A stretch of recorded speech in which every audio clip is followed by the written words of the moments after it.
নমস্কার প্রিয় দর্শক বন্ধু, সিক্রেট অ্যাস্ট্রোলজি অ্যান্ড ইউতে আপনাদের স্বাগত জানাই।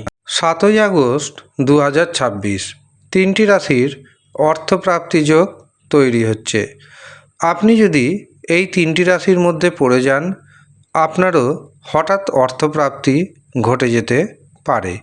কিন্তু হঠাৎ যে অর্থপ্রাপ্তি ঘটবেই তার কোনো নিশ্চয়তা নেই, কারণ আমি আপনার জন্মছক দেখতে পাচ্ছি না, আমি আপনার হস্তরেখা দেখতে পাচ্ছি না।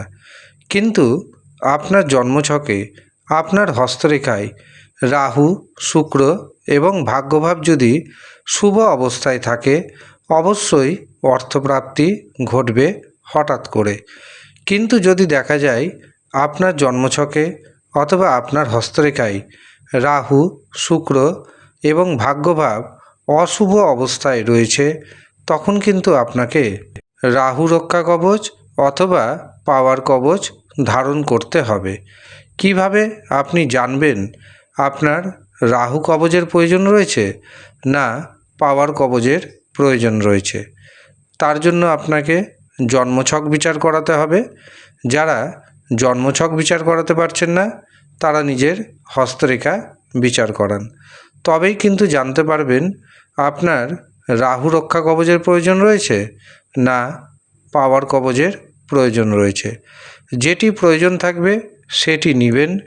অবশ্যই আপনার রাহু শুক্র ভাগ্যভাব মজবুত হবে, এবং রাহু শুক্র ভাগ্যভাব যখন মজবুত হবে, আপনার হাতে আসবে ঘন ঘন বড় পরিমাণ অর্থ। যারা মনে করছেন নিজের জন্মছক বিচার করাবেন অথবা হস্তরেখা দেখাবেন, তারা নিচের দেওয়া হোয়াটসঅ্যাপ বুকিং নাম্বারে যোগাযোগ করুন এবং নাম নথিভুক্ত করিয়ে নিন। কিভাবে বুকিং করতে হবে, তার জন্য কত অর্থ দিতে হবে, সমস্ত কিছু জানিয়ে দেওয়া হবে। আপনি যদি ইচ্ছুক থাকেন তবেই যোগাযোগ করবেন।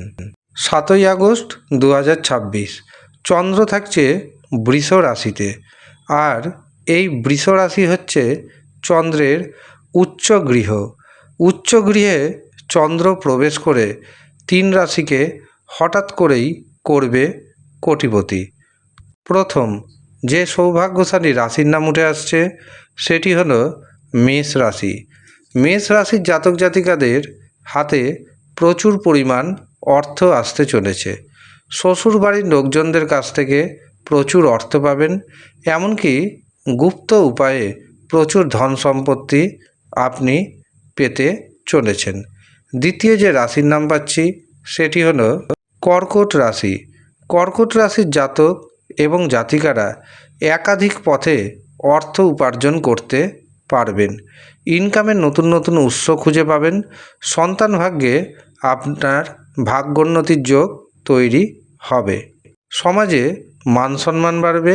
শেয়ার বাজার থেকে, ফাটকা থেকে প্রভূত অর্থপ্রাপ্তির যোগ তৈরি হচ্ছে। তৃতীয় এবং শেষ যে সৌভাগ্যশালী রাশির নাম উঠে আসছে সেটি হলো মকর রাশি। মকর রাশির জাতক এবং জাতিকাদের সম্পত্তি প্রাপ্তির যোগ রয়েছে। পারিবারিক জীবন, দাম্পত্য জীবনে সুখের বাতাবরণ থাকবে। বেকারদের নতুন কর্মপ্রাপ্তির শুভ সূচনা হতে চলেছে। এই হচ্ছে সৌভাগ্যশালী 3 রাশির জাতক এবং জাতিকা।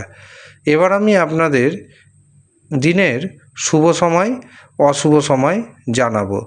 শুভ সময়, আপনি যাই কাজ করবেন সেই কাজে সাকসেস পাওয়ার সম্ভাবনা অনেকটাই বেড়ে যাবে। কিন্তু অশুভ সময় বা রাহু সময়ে কোনো শুভ কাজ করা যাবে না। 7ই আগস্ট 2026 রাহু সময়, অর্থাৎ দিনের যে সবচেয়ে অশুভ সময়, সেটি শুরু হচ্ছে সকাল 10টা 30 মিনিটে এবং রাহু সময় থাকছে দুপুর 12টা পর্যন্ত। এই দিন প্রথম যে শুভ মুহূর্ত পাচ্ছি সেটি শুরু হচ্ছে সকাল 7টা 50 মিনিটে এবং তা থাকছে সকাল 9টা 4 মিনিট পর্যন্ত। এরপর দুপুর 12টা 5 থেকে দুপুর 12টা 55 মিনিট পর্যন্ত থাকছে অভিজিৎ মুহূর্ত। এই দিন অমৃত সময় শুরু হচ্ছে দুপুর 2:04 এবং সেটি থাকছে দুপুর 3:45 পর্যন্ত। অতিরিক্ত শুভ সময় হিসাবে আমরা পাচ্ছি সন্ধ্যা 7:28 থেকে রাত্রি 8:55 পর্যন্ত। এই কটি শুভ সময়ের মধ্যে আপনি আপনার গুরুত্বপূর্ণ কাজগুলি করুন। এই সময় যাই কাজ করবেন সেই কাজে সাকসেস পাওয়ার সম্ভাবনা অনেকটাই বেড়ে যাবে। এবার আমি আপনাদেরকে 3টি রাশির ভাগ্যের শুভ সংখ্যা বা টার্গেট নাম্বার জানিয়ে রাখি। মেষ রাশির ভাগ্যের শুভ সংখ্যা 1, 6, 9। কর্কট রাশির ভাগ্যের শুভ সংখ্যা 3, 7। মকর রাশির ভাগ্যের শুভ সংখ্যা 2, 5, 8। এই হচ্ছে সৌভাগ্যশালী 3 রাশির জাতক এবং জাতিকা। আপনি কোন রাশির জাতক অথবা জাতিকা কমেন্ট বক্সে অবশ্যই কমেন্ট করে জানাবেন। এছাড়াও যারা নিজের জন্মছক বিচার করাতে চাইছেন, হস্তরেখা দেখাতে চাইছেন, বিবাহের জন্য জটক বিচার করাতে চাইছেন, তারাও নিচের দেওয়া হোয়াটসঅ্যাপ বুকিং নাম্বারে যোগাযোগ করে নিজের নাম নথিভুক্ত করিয়ে নেবেন। কিভাবে বুকিং করবেন, তার জন্য কত অর্থ আপনাকে দিতে হবে, সমস্ত কিছু জানিয়ে দেওয়া হবে। যারা ইচ্ছুক তারাই যোগাযোগ করবেন। এছাড়াও যারা আর্জেন্ট বুকিং পেতে চাইছেন তারাও সেম নাম্বারে যোগাযোগ করে জানাবেন আমার আর্জেন্ট বুকিং চাই। সেভাবে আপনাদেরকে গাইড করে দেওয়া হবে। ধন্যবাদ।